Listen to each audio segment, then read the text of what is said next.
importante para poder principalmente codificar, ¿no?, la consistencia de las heces, ¿no? Las deposiciones diarreicas suelen corresponder principalmente al tipo 6 y tipo 7 de la tabla de heces de Bristol. Es decir, que en la escala de Bristol, el tipo 6, ¿qué nos dice? Que son pedazos blandos y esponjosos con bordes irregulares. Y el tipo 7, ¿no?, acuosa, sin pedazos sólidos, totalmente líquida.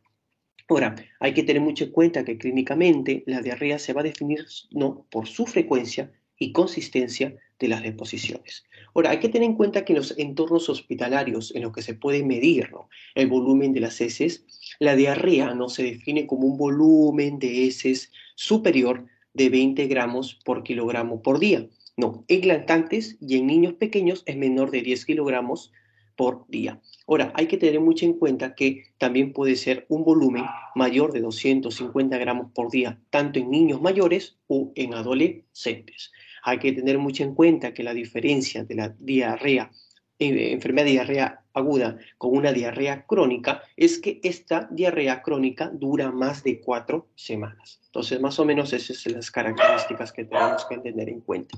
Epidemiológicamente, las enfermedades diarreicas son la segunda mayor causa de muertes de niños, en niños, ¿no?, menores de 5 años, y son enfermedades prevenibles y también tratables. Las enfermedades diarreicas matan, ¿no?, alrededor de 525.000 niños menores de 5 años cada año.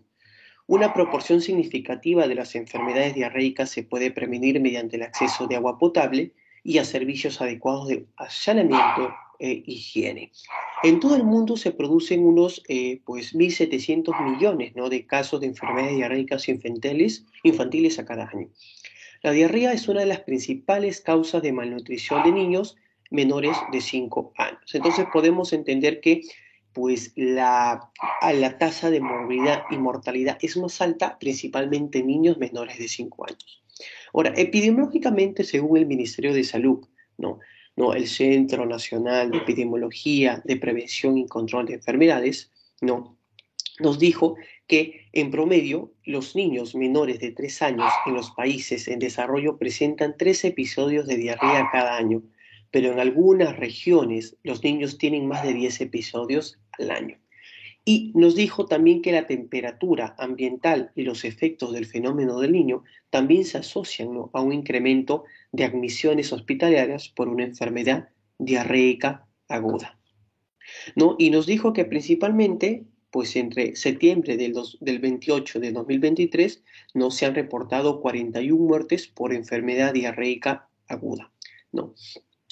Ahora, epidemiológicamente nos dice que según los episodios, según formas clínicas, tasas, ¿no?, y fallecidos por enfermedad diarreica en el Perú en el 2023, nos dijo, ¿no?, que la tasa de incidencia acumulada en el Perú para septiembre 28, ¿no?, fue de 204.3 casos por 10.000 habitantes. Del total de enfermedades diarreicas agudas, el 98.54% de los casos fueron pues por una enfermedad diarreica aguda acosa y 1.446 fueron por enfermedad diarreica aguda disentérica. Y se reportaron alrededor de 41 muertes por enfermedad diarreica aguda. Entonces se observa que principalmente los lugares donde hubo mayor incidencia, ¿no?, y obviamente mayor tasa de fallecidos, fue en primer lugar pues Lima, seguido Loreto, Junín y Pasco. Pero el que tuvo mayor tasa de fallecidos fue Loreto, seguido de Lima, posteriormente Pasco y Junín, ¿no? Ahora, también podemos epidemiológicamente hablar sobre la distribución de los episodios de enfermedad diarreica aguda por grupo de edad, ¿no? Principalmente en el Perú en el 2023, donde habla de los grupos, ¿no?, menor de 1 año, de 1 a 4 años y mayor de 5 años, donde nos dice que principalmente se puede obtener que el 64.8% de los casos se ha reportado en el grupo mayor de 5 años a más y el 26.4% en el grupo entre 1 a 4 años, ¿no?, y que la razón acumulada fueron altas en los grupos de edad de mayor o iguales de 5 años y menores de 1 año. Entonces podríamos decir que la mayor tasa de morbilidad y mortalidad son en niños menores de 5 años, pero la mayor frecuencia e incidencia son en niños mayores de 5 años. Perfecto. Ahora vamos a hablar un poquito sobre que a partir de la década de los 70 las enfermedades diarreicas agudas eran desconocidas. Actualmente se puede identificar, ¿no?, la causa en un 60-80% de los casos de enfermedad diarreica aguda. Hay que tener en cuenta que la ingesta de agentes enteropatógenos, ¿no?, da respuestas clínicas que no siempre son las mismas en cada niño y que la infección intestinal no siempre produce diarrea. Los enteropatógenos identificados más frecuentes como causa de la diarrea aguda en los niños en países en vía de desarrollo son principalmente el rotavirus, la Escherichia coli, la Escherichia coli enterotoxigénica, la Escherichia coli de adherencia localizada, la Shigella y el Campylobacter jejuni. Mientras más bajos son los niveles de saneamiento e higiene personal de una población, mayor es la importancia relativa que va a tener esta bacteria, no, de etiología para poder producir diarreas, ¿no?, en los niños. Entonces, como vemos, también el factor ambiental, ¿no?, principalmente el saneamiento, el higiene, ayuda mucho en esta enfermedad diarreica aguda. Bueno, ahora hablemos sobre las causas microbianas importantes, ¿no?, las más importantes que están asociadas a enfermedad diarreica aguda en lactantes y niños. Bueno, en primer lugar, como dije, ¿no?, el principal y más importante es el rotavirus, que más o menos es el responsable del 15 a 25% de los episodios de diarrea, principalmente niños entre 6 a 24 meses que vienen a consulta, ¿no? Pero únicamente de un 5 a 10% de los casos en ese grupo de edad en la comunidad. Más que todo, este rotavirus causa un daño, ¿no?, en forma de parches a nivel del epitelio del intestino delgado, lo que permite, ¿no?, lo que va a provocar que se aplanen las vellosidades, ¿no? Y esto obviamente produce una reducción en la actividad de la lactasa, de otras disacaridasas, ¿no?, lo que disminuye la absorción de carbohidratos y esto da una significancia clínica. Principalmente va a asociarse una diarrea líquida, vómito y fiebre baja. Luego de ello nosotros tenemos, como dije, la Escherichia coli, ¿no?, que como sabemos es la causa más común, ¿no? Es la causa más, causa, ¿no?, más de la cuarta parte de todas las diarreas en los países de desarrollo, ¿no? Y la transmisión usualmente ocurre por alimentos y aguas contaminadas. Entre lo más importante voy a hablar sobre la Escherichia coli enterotoxigénica, ¿no?, que es la mayor causa de diarrea aguda acuosa en niños y adultos en los países de desarrollo, ¿no?, principalmente en estaciones calientes y húmedas. Más que todo, sus factores de virulencia pues les permite adherirse a los enterocitos del intestino delgado y las enterotoxinas, ¿no?, producen lo que se conoce como una toxina termolábil y una toxina termoestable, que causa secreción de líquidos y electrolitos con una diarrea acuosa como consecuencia, ¿no? Pero hay que tener en cuenta que esta Escherichia coli enterotoxigénica no destruye, ¿no?, el borde en cepillo ni invade la mucosa intestinal. Ahora, la causa más común que va a provocar esta Escherichia coli enterotoxigénica, ¿no?, es más que todo la diarrea, ¿no?, en los viajeros, ¿no?, de los países en desarrollo, ¿no?, que viajan a países que están en desarrollo. O sea, los países, ¿no?, más que todos los viajeros, ¿no? Y esta diarrea es autolimitada, ¿no?, pero principalmente se debe por sus factores de virulencia. Luego de ello, nosotros también podemos hablar sobre la Shigella, ¿no?, que más que todo causa el 10 al 15% de las diarreas agudas en los niños menores de 5 años y es la causa más común, ¿no?, de diarrea con sangre en los niños. Y este es un factor importante que hay que tener en cuenta con la Shigella. Esta más que todo invade y multiplica, ¿no?, en las células del epitelio del colon, causa muerte celular y finalmente una ulceración. Muchas veces puede invadir el torrente sanguíneo, pero principalmente produce esta diarrea asociada con sangre. La Shigella está subdividida, ¿no?, en muchos serogrupos, ¿no?, como la Flexmire, que es el más común en los países de desarrollo, el Zonei, que es el más común en países desarrollados, y la Dicenterae tipo 1, que causa pues epidemias, ¿no?, de enfermedad grave con alta mortalidad. Y finalmente la Shigella bovis, que es la de menos común, ¿no? Más que todo, esta Shigella principalmente causa fiebre, diarrea acuosa, ¿no?, o una diarrea disentérica que puede asociarse a fiebre, cólicos, tenesmo y finalmente sangre. Podemos tener otras también como el Campylobacter jejuni, que más que todo representa del 5 al 15% de las diarreas en lactantes en el mundo, pero como se encuentra también en muchos niños que no tienen diarrea, ¿no?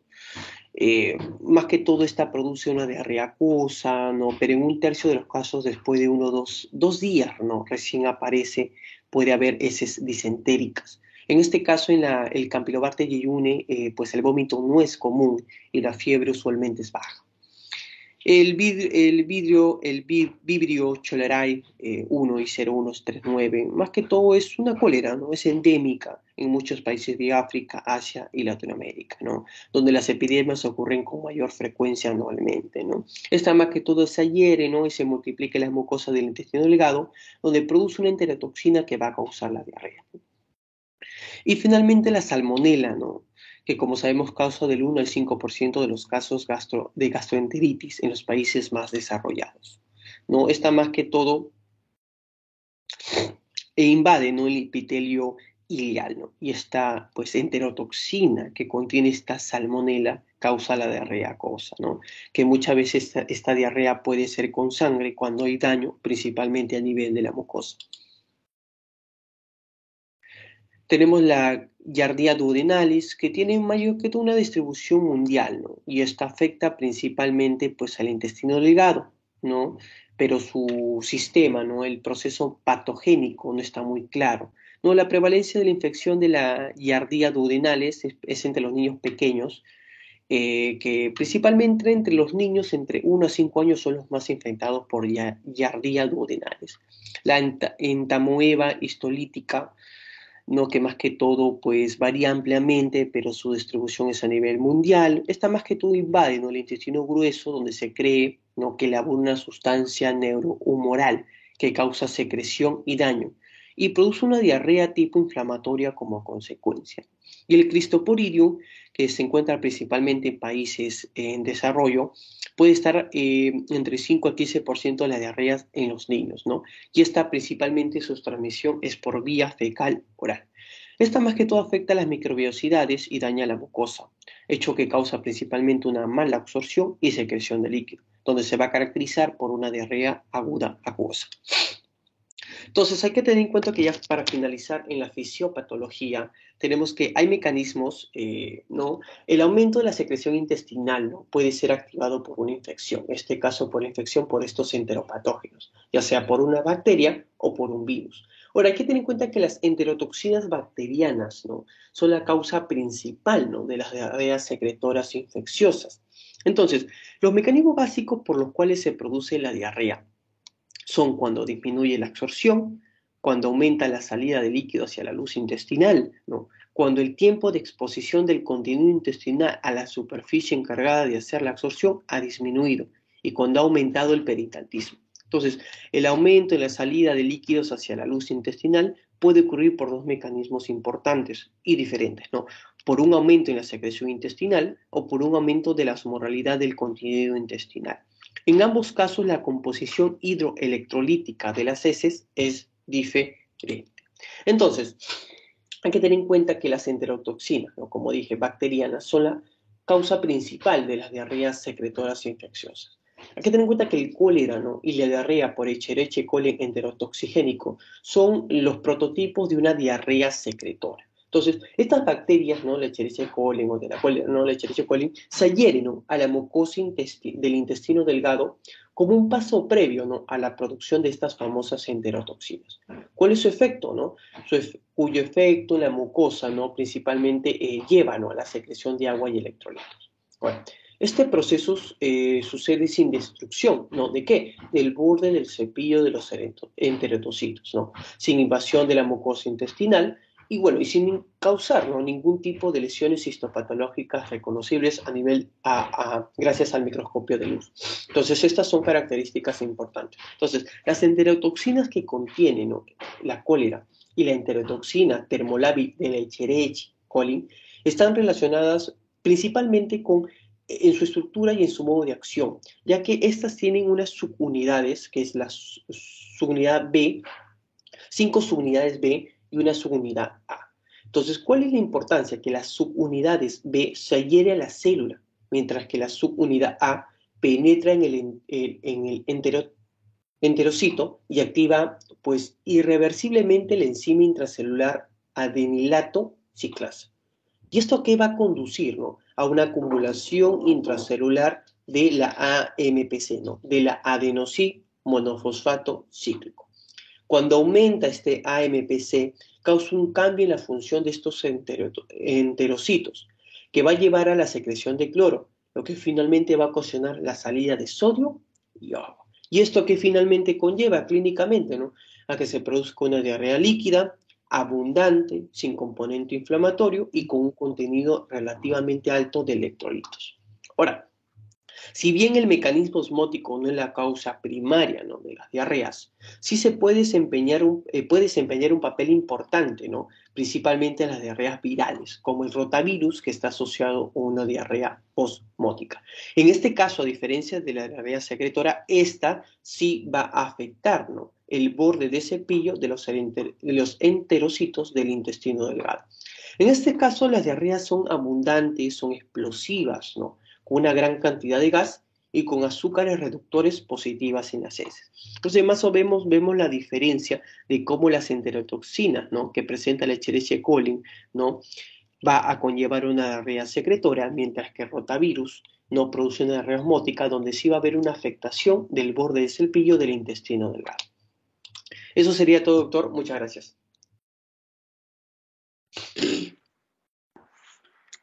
Muy bien, muy bien. Entonces, son exactamente 11 de la mañana, 3 minutos. Vamos a dar paso a la siguiente exposición, que está a cargo de quién, a ver. Buenos días, doctor. Yo voy a continuar la exposición con la parte de clínica. Pero su nombre completo. Diana Ramírez Pacheco. Muy bien, doctora Diana. Adelante. Tiene 15 minutos máximo para su exposición. Está bien, doctor. Voy a proyectar las diapositivas.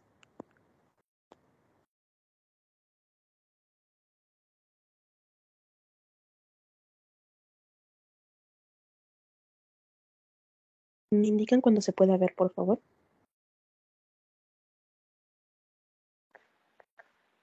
Ya se ve, muy bien.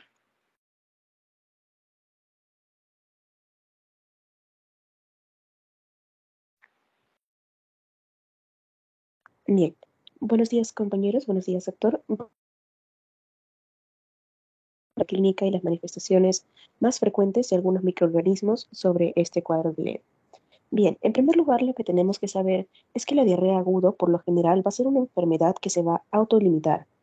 Y la valoración de estos pacientes requiere una adecuada anamnesis y una cuidadosa exploración física. Entre los signos y síntomas más frecuentes podemos dividirlos con respecto al aparato digestivo, síntomas generales e inespecíficos, y aquellos que son pertenecientes a la deshidratación.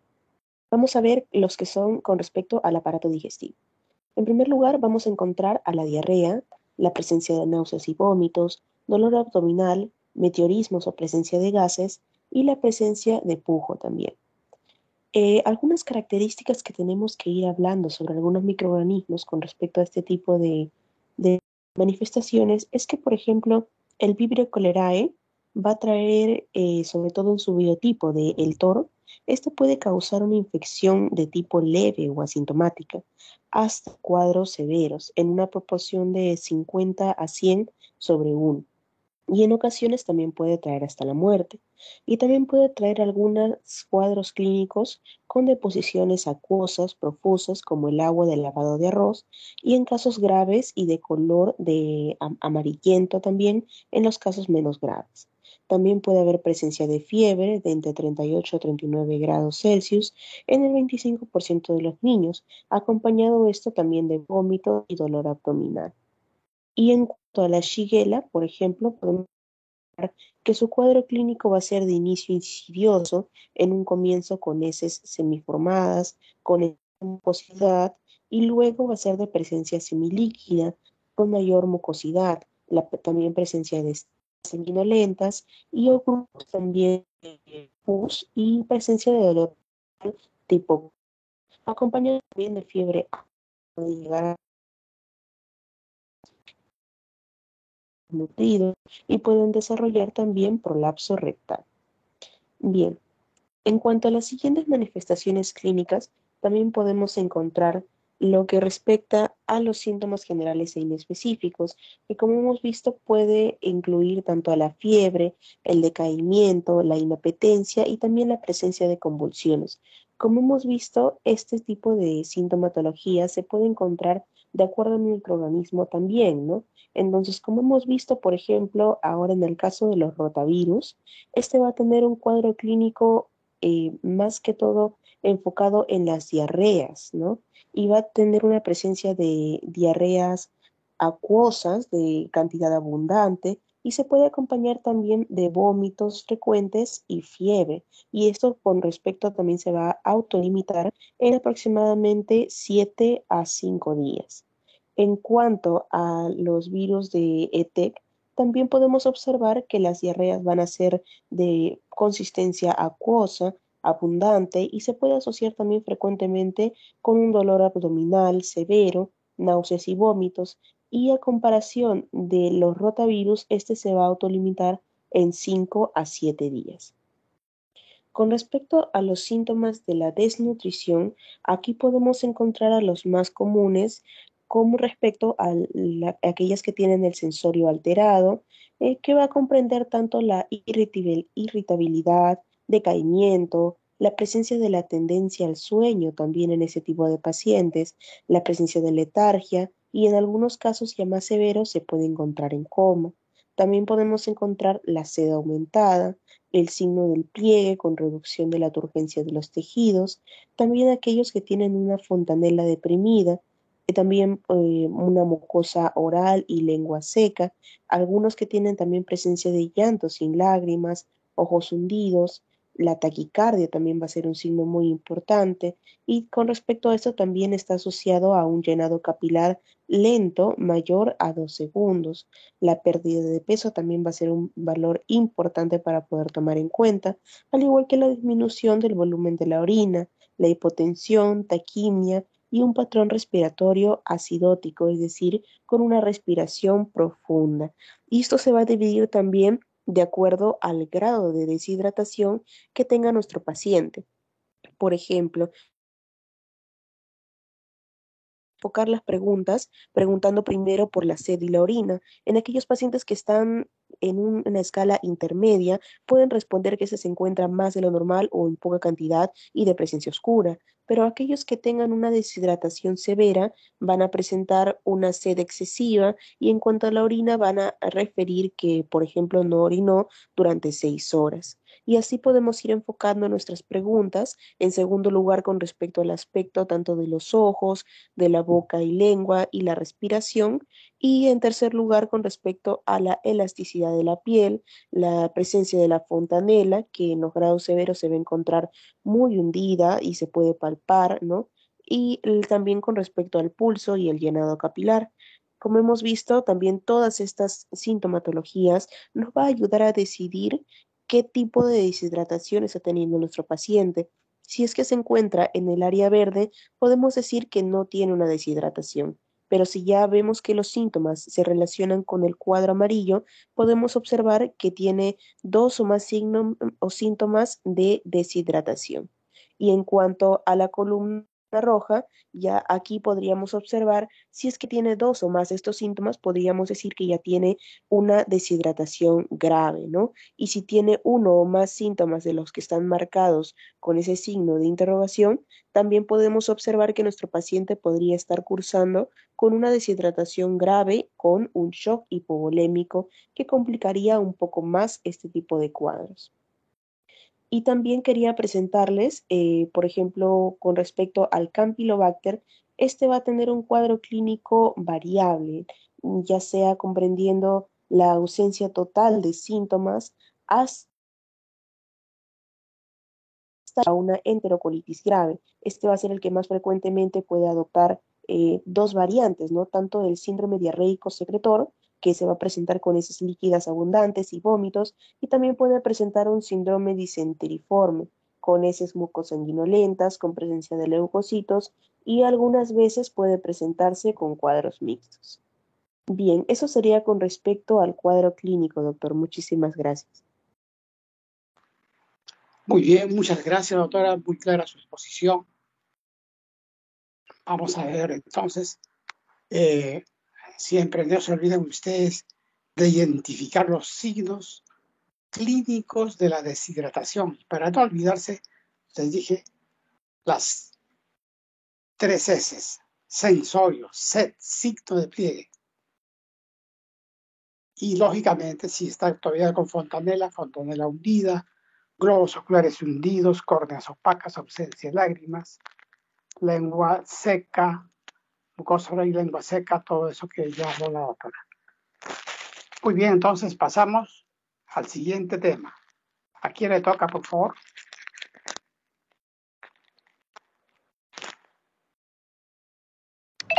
Buenos días, doctora. Ahorita mi compañera va a proyectar.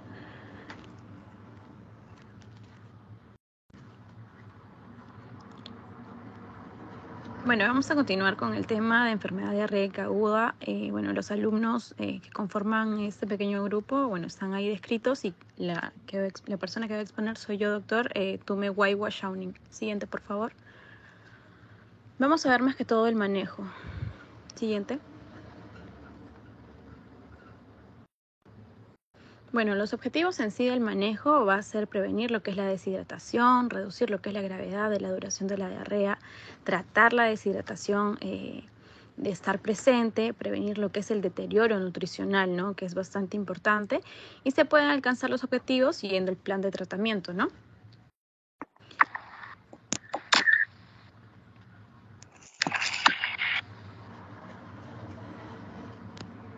Siguiente.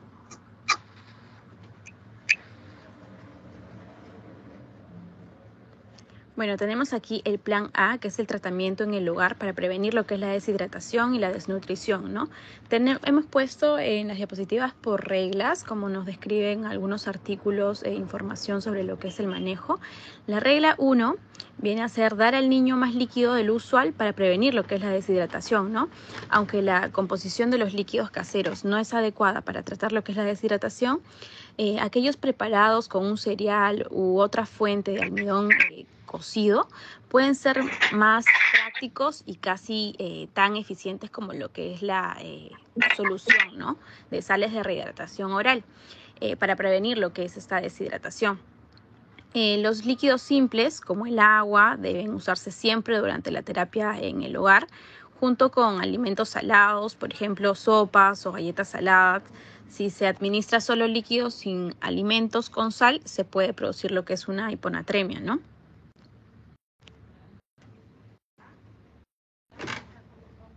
Ahora, los líquidos caseros deben satisfacer ciertos requisitos.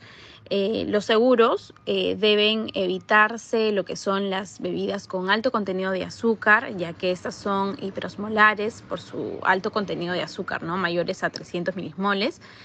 Pueden causar diarrea osmótica y los fáciles de preparar son la receta debe ser cocida y su preparación no debe exigir mucho tiempo o trabajo, ¿no? Los ingredientes y utensilios para medir y cocinar deben ser accesibles, baratos y fáciles de obtener, ¿no? Los aceptables, los líquidos que deben ser aquellos que las madres están dispuestos a administrar con mayor cantidad a un niño con diarrea y que los niños acepten bien, ¿no?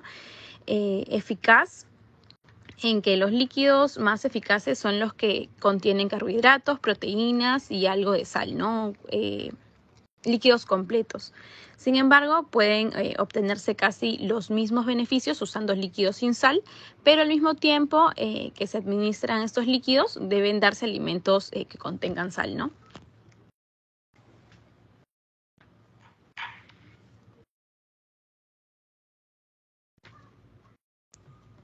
Siguiente.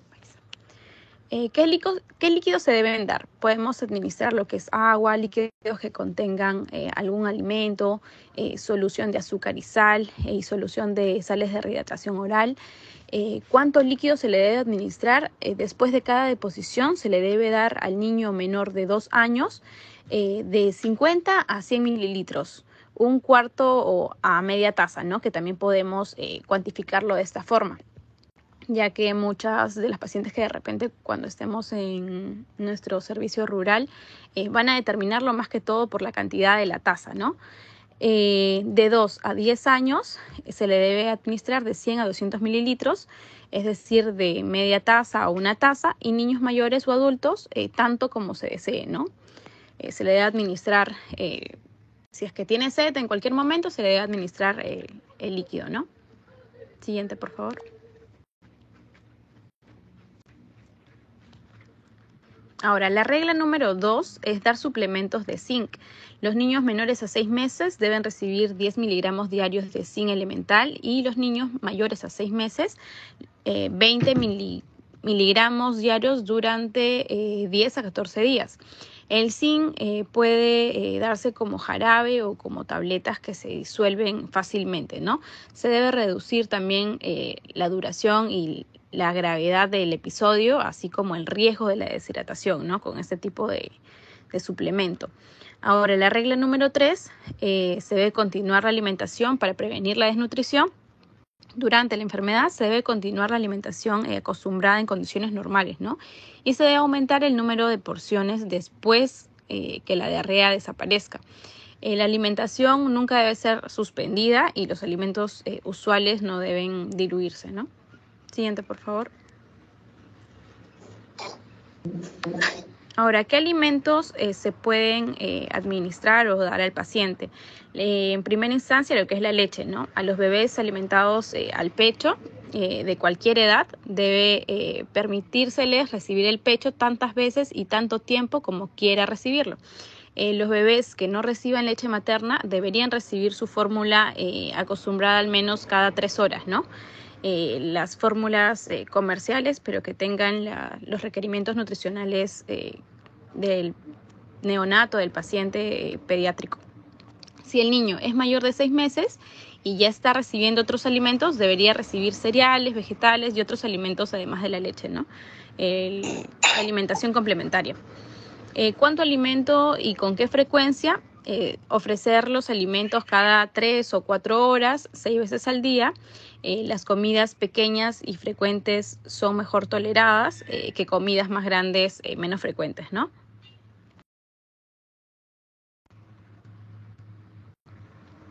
Ahora, la regla número 4, el niño debe ser llevado al personal médico si hay signos de deshidratación u otros problemas, ¿no? La madre debería llevar al niño al médico en caso de este tipo de complicaciones, ¿no?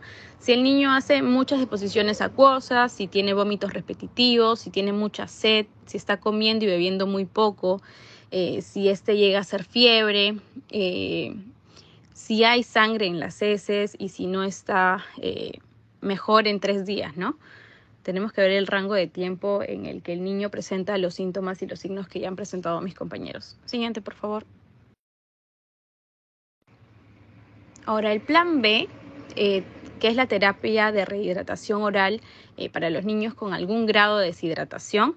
Tenemos la solución de rehidratación oral. En cuanto a la cantidad, si se conoce el peso del niño, se puede estimar en 75 mililitros por kilo de peso. Si se conoce el peso del niño, se selecciona la cantidad aproximada de acuerdo con la edad del niño. Entonces tenemos ahí un cuadro donde vemos la administración de esto con el peso y cuánto se le debe administrar, ¿no? Menor a 4 meses, de 4 a 11 meses, de 1 a 2 años, de 2 a 4, de 5 a 14 y por último tenemos de 15 años y más, ¿no? La cantidad exacta de solución requerida va a depender del estado de deshidratación del niño y de su peso, ¿no? Siguiente, por favor. Ahora, en cuanto a la administración de sales de rehidratación oral, debe administrarse a lactantes y en niños menores utilizando una cuchara y una taza limpia, ¿no? El vómito ocurre frecuentemente durante las primeras 2 horas. Y para los bebés puede utilizarse un goteo, ¿no? O una jeringa sin agua para colocar pequeñas cantidades de solución dentro de su boquita, ¿no? Y a los niños menores a 2 años, una cucharadita cada de 1 a 2 minutos. En niños mayores y adultos pueden tomarse sorbos frecuentes directamente de la taza, ¿no? Si el niño vomita, se espera a 5 a 10 minutos aproximadamente y luego se reanuda la administración de la solución, ¿no? De rehidratación oral, pero de forma más lenta, ¿no? Una cucharada cada 2 a 3 minutos aproximadamente, a diferencia de los otros cuadros de los niños mayores y los niños menores de 2 años, ¿no? Siguiente, por favor.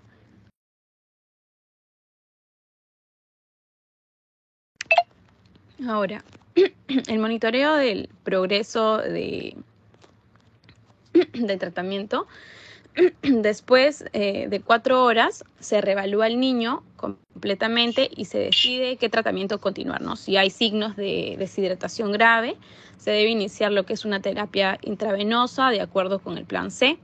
Si el niño tiene todavía signos de algún grado de deshidratación, se repite el plan B, que ya hemos mencionado. Se inicia lo que es la administración de alimentos, leche y otros líquidos, ¿no? Como tenemos en el plan A. Y se continúa evaluando al niño de forma frecuente. Si no hay signos de deshidratación, el niño puede considerarse completamente hidratado. Es decir, ha desaparecido el pliegue, el niño ya no tiene sed, está orinando, deja de estar irritable y con frecuencia se queda dormido, ¿no? La satisfacción de las necesidades de los líquidos normales. La lactancia materna se continúa con la máxima frecuencia. Los niños menores de 6 meses no reciben lactancia materna y utilizan lo que es la solución de rehidratación oral, que contiene 90 miliequivalentes por litro de sodio y deben recibir también de 100 a 200 mililitros de agua, ¿no? Durante este periodo. Ahora, ¿qué contiene? Esta contiene lo que es 75 miliequivalentes de líquido de sodio y eso no es necesario, ¿no? Después de finalizar la rehidratación, se va a iniciar la leche, se reinicia con la administración de la leche o la fórmula de concentración normal, ¿no? Niños mayores o adultos se ofrece tanta agua como desee, además de la solución de rehidratación oral, ¿no?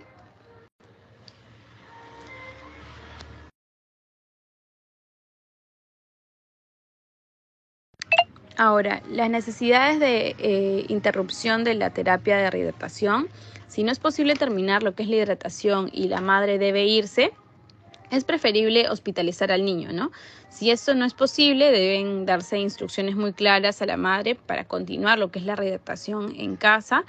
Se dan suficientes sobres de sales de rehidratación oral para complementar el periodo de 4 horas de rehidratación y para 2 días más, ¿no?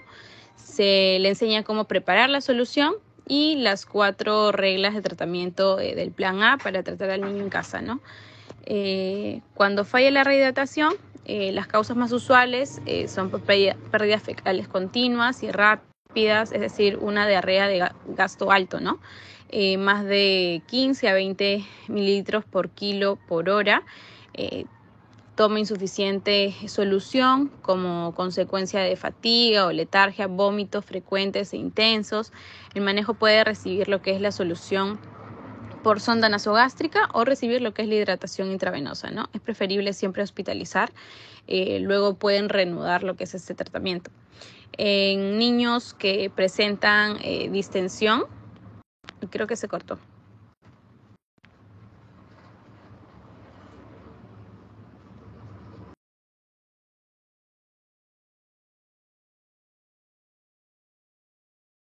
Se ha interrumpido. Doctora Jacqueline. Sí, doctor, ahorita mi compañera va a volver a proyectar.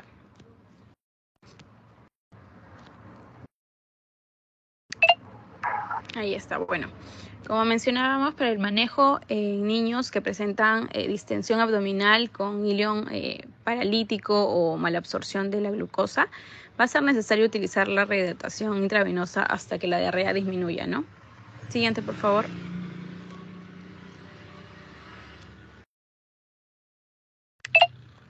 Ahora, en cuanto a la administración de zinc, debe iniciarse con el plan A, como ya habíamos mencionado hace un momento. Tan pronto el niño es capaz de alimentarse después de las primeras 4 horas del periodo de rehidratación, ¿no? Se deben reiniciar también la alimentación. Se debe enfatizar a las madres lo que es la necesidad de administrar los alimentos durante la diarrea y va a ser importante vigilar lo que es la diarrea, si la diarrea aumenta, ¿no? Después de iniciar la alimentación y asegurarse de que el niño se mantenga hidratado. Siguiente. Ahora el plan C, que es el tratamiento. Todos los niños deben recibir cierta cantidad de la solución de sales de rehidratación, aproximadamente 5 mililitros por kilo por hora, cuando puedan beber sin dificultad, usualmente después de 3 o 4 horas para los lactantes menores y de 1 a 2 horas para los niños mayores, ¿no? Tenemos ahí un cuadro donde tenemos la composición de los líquidos intravenosos que pueden usarse. Lo que es en las soluciones preferidas son lactato de Ringer, también se puede administrar con dextrosa al 5%. Los aceptables son la solución salina normal y los inaceptables, lo que es la dextrosa al 5%, ¿no?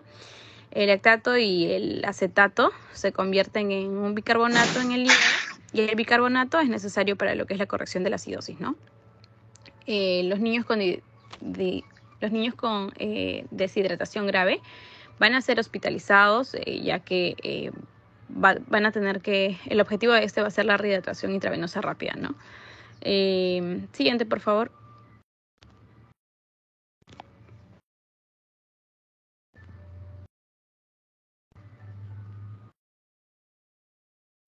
Ahora, la técnica de infusión. Las agujas, los catéteres y los líquidos usados deben ser estériles. La terapia intravenosa debe aplicarse en una vena adecuada. En algunos de los casos que sean muy graves, sobre todo en adultos, pueden ser necesarias las infusiones simultáneas, ¿no? Por 2 venas.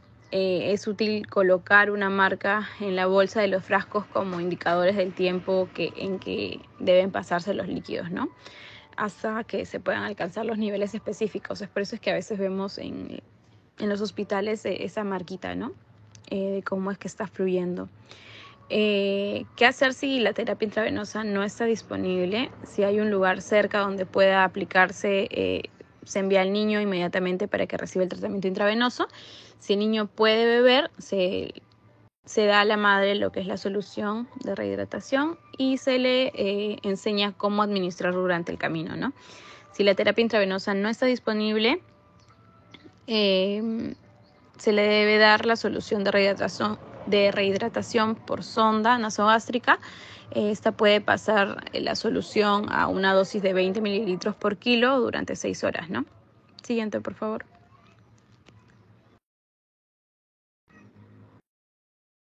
Eso sería todo, doctor. Muy bien, muchas gracias, doctora. Bueno, es muy interesante lo que estamos escuchando hasta este momento. Les felicito, han estado ustedes leyendo muy bien, se han enterado de las bases fundamentales de lo que es el tratamiento curativo, el tratamiento de aquellos niños que tienen diarrea y deshidratación, aplicando correctamente los planes A, B y C de tratamiento. ¿No es cierto? Pero tan importante como la terapia de rehidratación y la terapia para la diarrea, es importante también la terapia o el tratamiento que nosotros llamamos tratamiento preventivo, que es el siguiente tema que estará a cargo de quién. A ver, por favor. Doctor, buenas, ¿se me puede escuchar? ¿Se escucha? ¿También se puede ver la pantalla? Sí, ya se puede ver la pantalla. No. ¿Quién es el expositor, por favor? Yo, doctor Vera González. Vera González. Muy bien, doctor Vera. Adelante. Bueno, vamos a hablar sobre el tema de la prevención de la enfermedad diarreica aguda, ¿no? Bueno, esto ya se habló en el primer segmento de la exposición sobre la epidemiología. Recordemos que tenemos una tasa de incidencia que no baja, ¿no? Todavía se sigue manteniendo alta. Además de ello, es importante recalcar lo que es tanto las incidencias, tanto lo que es la morbilidad y tanto lo que es la tasa de mortalidad, porque justamente ahorita vamos a hablar de eso, ¿no? Acá podemos ver un mapa de calor justamente del boletín epidemiológico del año 2020, ¿no? Donde las incidencias más altas, ¿no? Que están en color rojo, son los lugares del Perú en los cuales se encuentran con mayor pobreza y mayor alejados, ¿no? Y los que van a tener la accesibilidad de agua o alcantarillado, ¿no? De manera más pobre, ¿no? Y en el mapa de la derecha vamos a tener pues los casos de defunciones. Si bien sabemos que la tasa de defunciones o de mortalidad por la enfermedad diarreica aguda no es muy alta, no es muy preocupante, ningún niño debe de morir por causas diarreicas, ¿no? Por eso, el objetivo de la prevención, el primer objetivo va a ser la reducción de la mortalidad, ¿no? Entonces, de manera urgente. Y nosotros, los médicos, vamos a estar encargados de ello, ¿no? Justamente reconociendo cuáles son las clínicas con los signos de deshidratación, tanto los criterios para deshidratación leve, moderado, severo. Entonces, reducir la mortalidad es un trabajo de nosotros. Como segundo objetivo, es reducir la morbilidad. ¿Qué quiere decir eso? Los casos de la incidencia. Entonces, acá los médicos no vamos a tener la 100% de la responsabilidad, ya que como vamos a ver diferentes factores de riesgos en la hora de la prevención, esta es una patología macro, que tiene que ver mucho con el Estado, las políticas públicas, la desnutrición, el saneamiento, la comida, la alimentación, entre muchas cosas que van a estar influenciadas por el Estado, va a estar influenciado por la comunidad, las prácticas higiénicas, ¿no? Y alimenticias de una comunidad en específico. Los médicos también podríamos estar interviniendo en eso, ya que si bien nosotros podemos actuar en medidas de campañas preventivas, entre otros, como vamos a hablar en la siguiente. Entonces, ese objetivo de la morbilidad nos va a disminuir también costos, ya que si bien la tasa de incidencias, ¿no? Dentro de la hospitalización también va a ser muy alta, cubre lo que son costos. Y esos costos pueden ser prevenibles. Las consideraciones en general van a ser las siguientes, ¿no? Vamos a hablar un poco sobre la lactancia materna, las mejores prácticas alimenticias, ¿no? Alimentos seguros, el uso de un agua segura, lavado de manos e inmunizaciones. Como sabemos, en el periodo de la lactancia exclusiva en menores de 6 meses, un niño sano debería consumir el 100% de su alimentación, debe ser la leche materna. Pero hoy en día estamos frente pues, a cambios generacionales donde inclusive la madre no hace una lactancia exclusiva, ni bien sale del periodo del parto, de dar a luz, del puerperio, y las mujeres ya quieren trabajar. Obviamente por los altos de costo de vida, entre otros, tienen que dejar lo que es el hogar, la lactancia materna, entonces va a empezar a disminuir. Y algunas prácticas modernas, por ejemplo, como el uso de los biberones, ¿no? Evidentemente también influye lo que es el conocimiento.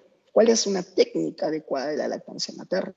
Entonces, un niño sano 100% es lactancia materna. ¿Qué quiere decir ello? Que antes de los 6 meses, el niño no debería tener ingesta de otras sustancias que no sea la leche materna, como hacen los líquidos, las infusiones, cereales, o también la inclusión de la leche animal, como son las leches de vacas, ¿no?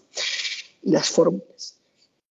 Entonces, existe lo que es una frase que mencioné, que es la probabilidad de presentar diarrea grave, hablamos de severidad grave, que ocasiona hospitalización, es 30 veces menor en los niños que solo reciben leche materna, en comparación con los alimentados con los de biberón.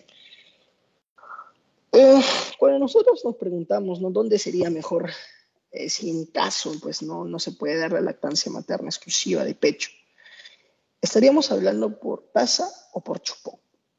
La taza representa mejores ventajas, ya que es más fácil de lavar, es más fácil de reutilizar, ¿no? A diferencia del chupón, ya que el chupón va a ser más difícil de limpiar y por ende se puede acumular con mayor frecuencia y mayor cantidad microorganismos que pueden causar la diarrea, tanto virus como bacterias.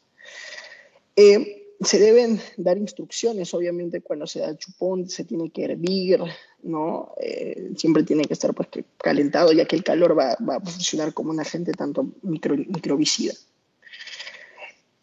Las ventajas de la leche materna, está por demás decirlo, es el alimento ideal para un niño menor de 6 años porque proporciona todos los nutrientes, tanto sus requerimientos nutricionales como sus requerimientos hídricos. La composición de la leche pues, tiene propiedades inmunológicas, que aparte de ello la leche materna le va a dar inmunidad al lactante. Aparte que la leche materna también es limpia. No requiere pues uso de botellas que pueden tener contaminantes, los chupones que pueden tener contaminantes, las aguas, las fórmulas que no siempre van a estar bien tratadas, ¿no? Y no toda diarrea va a ser causa bacteriana, también puede ser causas alimenticias, ¿no? Entonces es muy raro que exista intolerancia a la leche en niños que solamente tienen exclusividad de pecho. Y una ventaja también es que la leche materna es gratis, es barata. Cuando hablamos sobre las mejores prácticas de alimentación, ahí existe un periodo crítico, que son después de los 6 meses, ya que después de los 6 meses el niño va a necesitar mayor requerimiento de calorías. Por ende, ya la leche materna no va a ser 100% eficaz para cubrir todo. Entonces, es momento donde se tiene que cambiar la alimentación. ¿Se puede seguir con la leche materna? Evidentemente, pero se tiene que adicionar otros alimentos. Por eso se llama que es un periodo muy peligroso, ya que los alimentos exteriores que están entrando van a tener un mal aporte nutricional, puede tener un mal estado de conservación, pueden estar contaminados, bebidas contaminadas y pueden tener una alta concentración de patógenos que pueden desencadenar diarrea. Evidentemente también la desnutrición juega un papel importante para el riesgo de diarreas agudas o también para aumentar el riesgo de hospitalizaciones. ¿Cuál es la solución de eso? Pues tener buenas prácticas alimenticias, ¿no? Como van a ser una buena selección de los alimentos, ¿no? Deben darse pues por lo menos 4 veces al día, ¿no? Se prefiere en esta etapa de transición los purés, ¿no? Por ejemplo, los cereales, las verduras, o sea, no tratamientos sólidos 100%, sino los purés. Y se puede agregar pues de 5 mililitros de aceite vegetal, ¿no? Para complementar la ingesta calórica, ¿no? Entonces, de los niños después del primer año, ¿no? Deberá recibir ya todo tipo de alimentos, ¿no? Puede recibir verduras, cereales, carnes, pescados, entre otros, ¿no? En función de la disponibilidad que existe. Siempre se tiene que cocinarlos en la gran medida que se puede, o sea, que todos los alimentos deben ser cocidos, excepto los alimentos como lo son las frutas. Se tiene que influenciar los alimentos seguros, ya que los alimentos pueden contaminarse en diferentes partes de su producción. Por ejemplo, en el periodo de crecimiento, tal vez de los alimentos, ¿no? El uso de fertilizantes lo contamina. Tener los alimentos también, consumirlos en lugares públicos, ¿no? Como en los mercados caseros, donde podemos consumir. Entonces es altamente contaminado con todo lo que es, ni guantes utilizan, están expuestos pues a los contaminantes externos como son los que disponen de lo que es el medio ambiente, ¿no? Y también es importante la refrigeración de ellos, la conservación, que ahorita también vamos a hablar de esto. Entonces, en su general, los programas de promoción de salud y prevención de las enfermedades dan énfasis a los diferentes puntos, ¿no? En niños de menores de 2 años. No comer alimentos crudos, a excepción de las frutas, ¿no? Lavar las manos siempre con jabón, ya que existe una alta tasa de contagio, ¿no? Lo que es oral fecal, ¿no? Cocinar los alimentos completamente, ¿no? A todos, o sea, tienen que estar bien cocidos, como se menciona, ¿no? Se tiene que comer también los alimentos calientes. Y lavar y sacar cuidadosamente todos los utensilios, mantener los alimentos cocinados en recipientes limpios, ¿no? Usar platos, tazas, cucharas. Y proteger siempre los alimentos de las moscas, ya que también las moscas, ¿no? son agentes transmisores de bacterias, ¿no? El uso de agua segura, que hay un gran problema con el uso de agua segura. Recordemos que el agua también es uno de los grandes agentes infecciosos que pueden causar diarrea por justamente la transmisión fecal-oral. Agua abundante, esto está bien relacionado. Donde hay agua, se puede realizar correctamente todas las prácticas higiénicas, lavado de manos, conservación, entre otros, porque hay la disponibilidad, ¿no? se tiene que priorizar que no solamente sea una cantidad de agua, o sea, que no tengamos abundancia de agua, sino también calidad de agua, que este es otro de los grandes problemas que tiene el Perú. Acá está un estudio sobre el perfil microbiológico de agua destinadas a consumo humano y los asentamientos humanos, que son los lugares donde menos calidad de agua tienen y también menos cantidad de agua tienen. Este estudio pues había concluido que las aguas de cisternas estaban para consumo humano en aproximadamente un 70%. ¿Qué quiere decir eso? Que las aguas de las cisternas, un 30% no eran, de calidad para el consumo humano, ¿no? A diferencia de ellos existían pues cultivos positivos, ¿no? De Escherichia coli, de Klebsiella, de Proteus, entre otros, ¿no? También inclusive de Pseudomonas. Siendo las aguas de bidones las más contaminadas. Entonces, tener el agua en bidón es altamente susceptible a que se contamine y exista un cultivo positivo, por ejemplo, por Escherichia coli. Un estudio también en Cayetano Heredia sobre la contaminación fecal de agua, ¿no? Sobre consumo humano en asociación en niños menores de 5 años, ¿no? En zonas rurales de Perú. Y ahí se evidenció que un 19% de esas aguas pues contenían una alta concentración de contaminación fecal por Escherichia coli, ¿no? También se pueden haber aislado, ¿no? Especies de Campylobacter y de Shigella flexeri, ¿no? Que ya se habló del agente etiológico de Shigella flexeri. Entonces vemos que como en el Perú el agua pues no es de buena calidad, ¿no? No existe un gran acceso. Entonces también vemos lo que es el lavado de manos de todos los agentes productores de diarrea, ¿no? Pueden ser diseminados por las manos que han sido contaminados pues, por material fecal, ¿no? Entonces existe un factor protector si la familia se lava las manos constantemente, ya que el recién nacido y el lactante y los niños están en contacto en su mayor cantidad de tiempo con la familia. Una familia que tiene buenas prácticas en lavado de manos, los niños van a disminuir su tasa de incidencia, ¿no? De diarreas, ¿no? Las inmunizaciones también son importantes, ¿no? Se habla justamente de dos acá, de lo que es el sarampión y los rotavirus, que pueden ser, el sarampión es una enfermedad que puede prevenirse con la inmunización, ya que ese sarampión puede producir mayor riesgo de producir diarreas graves, ¿no? Disenterías, inclusive también de mortalidad por diarrea, ¿no? Últimamente también se está dando la inmunización contra el rotavirus, que ya está dentro del plan, ¿no? Primera dosis, segunda dosis contra el rotavirus, tantos en 2 a 4 meses. La diarrea por rotavirus también son diarreas muy severas, ¿no? En menores de 2 años. Y en lo que en el mundo se atribuye pues a más de 500.000 muertes diarreas al año, ¿no? Principalmente en los países pobres como la América Latina y esas Áfricas, ¿no? Estas son un poco de las estadísticas de la OMS por las enfermedades prevenibles por vacunas, lo que tenemos lo que es el sarampión. Podemos ver lo que es un repunte de casos para el año 2022. Sin embargo, se están cumpliendo lo que son las dosis, dando primera, segunda dosis, entre otros, y que Perú también tiene más dosis inclusive para la vacunación contra el sarampión. Y acá podemos ver que del rotavirus también se está cumpliendo segunda dosis y que el crecimiento pues es creciente desde el año 2006, ¿no? Que se viene con más fuerza dando los casos de rotavirus hasta el año 2022, con un incremento casi del 51%, ¿no?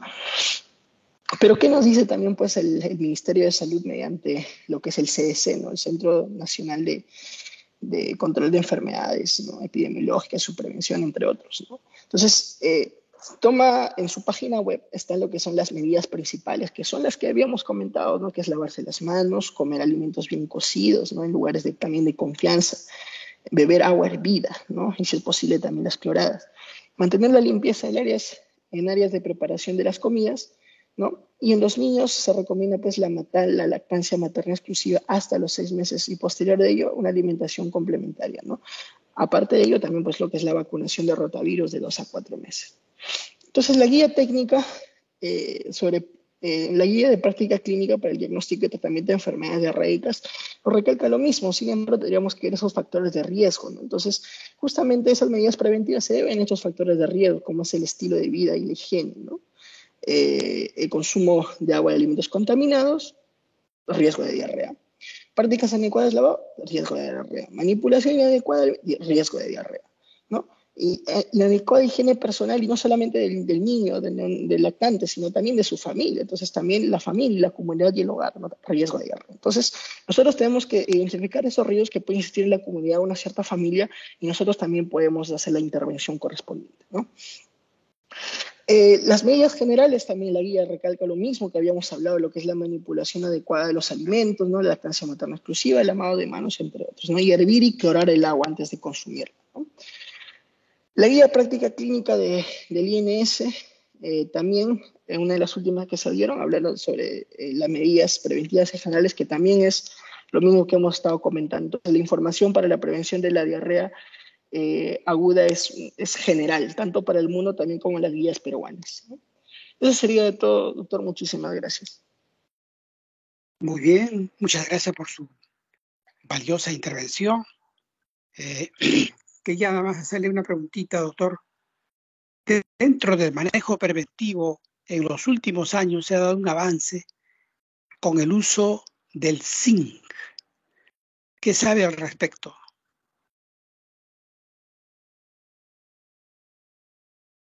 ¿Sí? El uso ¿Aló? del Sí. zinc. Doctor, ¿me está preguntando a mí? ¿Aló? ¿Aló? ¿Me está preguntando a mí, doctor? No lo escuché bien. Sí. Entre los últimos avances en el manejo preventivo, tenemos el uso del zinc Ya. para mejorar las defensas, la inmunidad y para también que el zinc participa activamente en el proceso de la regeneración del epitelio intestinal. Entonces, ¿ha leído algo al respecto?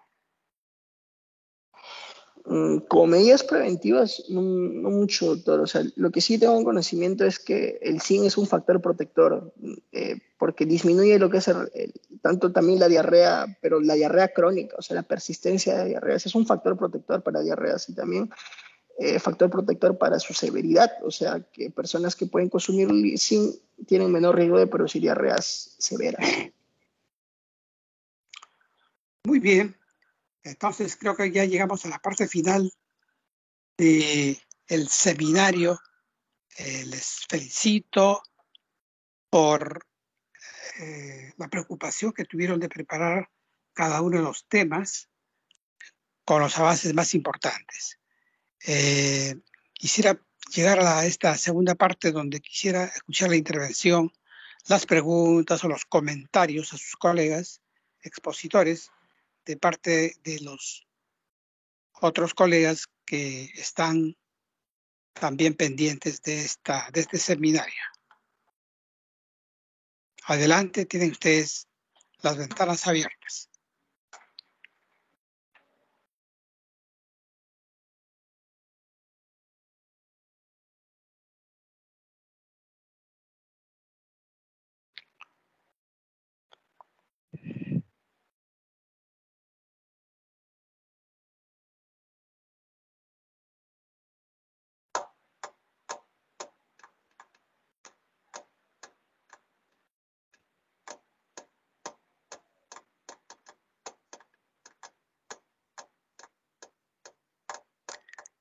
Viendo, bueno, mientras que ustedes van pensando, yo les voy haciendo algún pequeño comentario. Miren ustedes, hasta hace algunos años, un par de décadas, la enfermedad diarreica aguda era la causa número 1 de mortalidad en nuestro país. Pero miren ustedes, ahora ya no es la primera causa de mortalidad. La primera causa es afecciones perinatales, segundo vienen las neumonías, otras enfermedades y después vienen las diarreas, que si bien es cierto ya no es la primera causa, pero sigue siendo todavía un problema de salud pública, sobre todo en la población infantil en nuestro país, porque está íntimamente ligado a los niveles de pobreza, a los niveles de nutrición, la falta de educación, los niveles educativos de las madres, de los padres de familia que en realidad también tienen relación con esto. Y ha sido afrontado multisectorialmente, así como debe ser afrontado todas las causas de mortalidad de la población infantil, donde tiene que participar activamente no solamente el Ministerio de Salud, sino el Ministerio de Educación, el Ministerio de Trabajo, el Ministerio de Vivienda, ¿no? Porque tiene mucho que ver con la disponibilidad de agua, desagüe, condiciones adecuadas de vivienda. La parte educativa importante, ya les dije, no hay salud sin educación, ni educación sin salud. Todo está relacionado. En la medida en que en el futuro se consolide más la interrelación entre estos sectores, ¿no? Vamos a lograr vencer a la diarrea como problema de salud pública, como lo hicieron otros países en desarrollo. Bien, comentarios, preguntas. Son las 11 de la mañana, 52 minutos. Entonces vamos a dar por concluida esta importante reunión. No sin antes, pues, a felicitarles y agradecerles por su participación. Quisiera coordinar con el delegado. ¿Está Diego por allí? Cierto. Bueno, a ver, Diego, vamos a coordinar. Para hoy día también está programada la clase de diarrea persistente, ¿no? Sí, doctor. Ya, entonces, los siguientes minutos los vamos a dedicar para hacer algún comentario de manera muy sintética, porque ustedes han abordado muy bien el problema de la diarrea aguda, y solamente con algunos comentarios ya complementarios vamos a concluir este capítulo importante. Muchas gracias. Estaremos en contacto nuevamente dentro de unos 5 minutos más o menos. ¿Ok?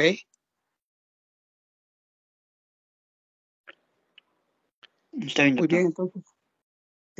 Me pasa el link para la reunión de una vez. Vamos ingresando al link para la clase de diarrea persistente. ¿Ya? Ya, doctor. Ok.